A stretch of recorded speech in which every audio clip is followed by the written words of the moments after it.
The Joe Rogan Experience. What do you think about those scholars in Israel that believe that the burning bush was some sort of a psychedelic experience? Oh, well, I think we have no idea how psychedelic experience shaped religious presumption. Have you read Brian Murarescu's Yeah, absolutely. work? I interviewed him. Oh, yeah. Amazing. I mean, look, we know that the shamanic tradition, which is God only knows how many tens of thousands of years old.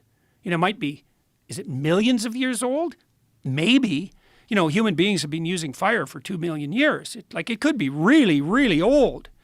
And the shamanic tradition is definitely a psychedelic tradition. And one of the things Murarescu did was show quite clearly that all of Greek culture was embedded in what looks like a collective psychedelic experience.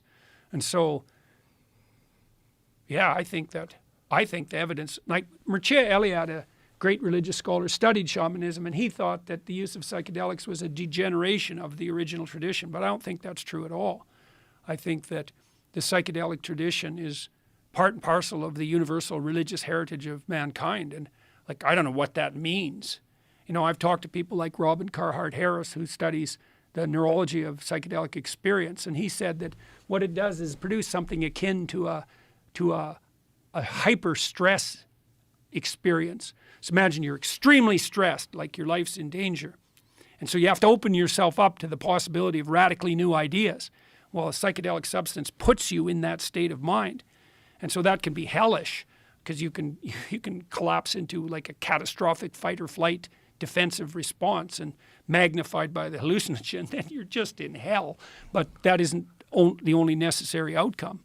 And so the psychedelic experience definitely mimics something like radical learning.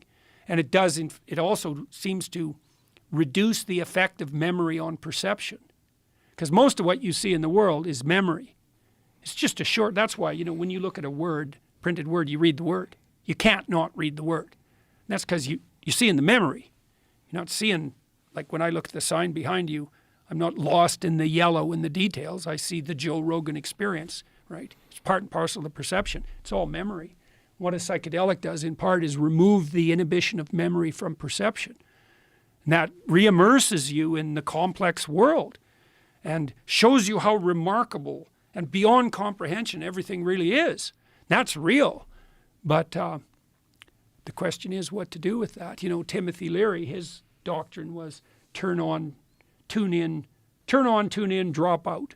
And that devastated the whole culture, that idea. It's like, well, if we just shed our presuppositions and the whole industrial nightmare, we'd all be freedom-loving hippies wandering around in Eden. It's like, no. I wanted to do a line of psychedelic products. Turn on, tune in, grow up. Right. I think that's much funnier, much better. Yeah, and that's also possible. That's a possible path through this sort of quest for spiritual enlightenment. Yeah. And the Timothy Leary thing was, it was dismissed by a lot of other psychedelic pioneers of the time. They saw the flaws in that thinking. Yeah, definitely. The people who were already experimenting with ideas of proper set, and also they knew that back in the early 60s. Yes. And also the people that had no desire to run a group of like-minded people, which Leary did. Which he wanted to. He fell into that hippie culture, that hippie counterculture. I think he fell into the cult of personality. He fell into this thing that happens when too many people are paying attention to you. Yeah. And you think you have all the answers. Yeah. It's very dangerous. Yeah, especially if you combine that with psychedelic experience. Yes. Yeah.